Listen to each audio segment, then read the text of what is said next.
Hey RT students, have you ever wondered what's really happening inside the lung when a disease state sets in? Let's look at anatomical alteration in under 5 minutes. All right, so anatomical alterations. Remember yesterday we broke down disorders and we categorized them in obstructive and restrictive categories. So we had CBABE as the obstructive disorders, and then we had the A's and P's as restrictive disorders. Okay, so today we're going to talk about the anatomic alterations that affect each of those classifications.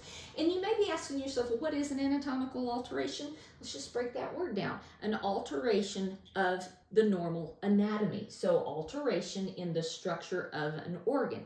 So we said obstructive diseases were airway diseases. So anatomical alterations will be how the anatomy of the airway changes in those 5 disorders, okay? So how the airway or the alveoli, if we're dealing with a restrictive disorder, the A and P, those alveoli will change from normal to the disease process abnormal, okay? So now we're going to talk about them. There's really not that many, and what is an anatomical alteration for obstructive is very, very different than what is an anatomical alteration for restrictive.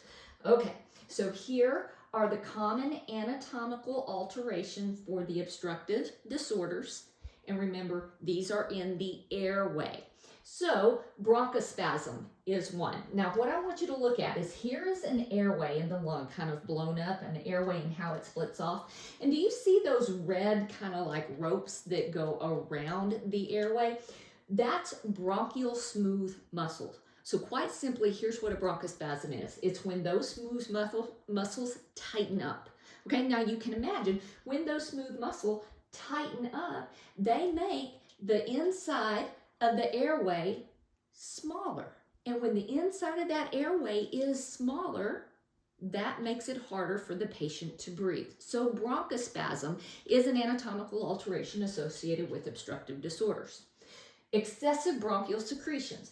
Look at this one right here. See all that green stuff? That's excessive secretions in the airway. If you have excessive secretions in the airway, that means it's taking up space and therefore the airway is smaller. It's harder to breathe. The third one is going to be inflammation of the airways. And if you look over here, do you see how that basilar membrane is kind of swollen? When that inside membrane swells up, the airway's smaller. Okay. The fourth anatomical alteration is going to be distal airway and alveolar weakening. Now listen to me. That is specifically for emphysema alone. What that means is there's a high amount of destruction in the terminal bronchioles, which is the smallest airway, and in the alveoli. And when you lose elasticity in that terminal bronchiole, it has a tendency to collapse shut before we want it to, and therefore it's harder for the patient to breathe. Okay, anatomic alterations now for the alveoli, okay? Not the airway, the alveoli. Atelectasis. Quite simply, atelectasis is the collapse of the alveoli. If the alveoli are collapsed, it's harder for oxygen to get from the alveoli into the bloodstream. Consolidation. This is when the alveoli get filled up with something like infected secretions, pus, if you will, or fluid.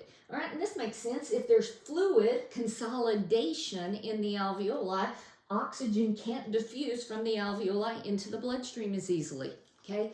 And now the third anatomic alteration in restrictive disorders will be increased AC membrane thickening, okay? And so what we're talking about, the AC membrane, is the membrane between the alveoli and the capillary bed. Let me just draw you a really ugly picture and kind of help this out. If this is an alveolus and this is the capillary bed, if this membrane here gets thick, kind of like scar tissue, do you see how that thick membrane keeps oxygen from being able to transfer across easily? It's thicker. So an increased AC membrane is also something that happens in restrictive disease processes. So If you understand your anatomic alterations, you're going to see patient assessment findings become much, much easier, which, by the way, we're doing that next week. Pulmonary function exams become easier. Compliance and resistance and mechanical ventilation becomes much easier, but it all starts with the basic anatomical alterations. So that's your HQ Fast 5, simple, clear, and done in under 5. See you next week.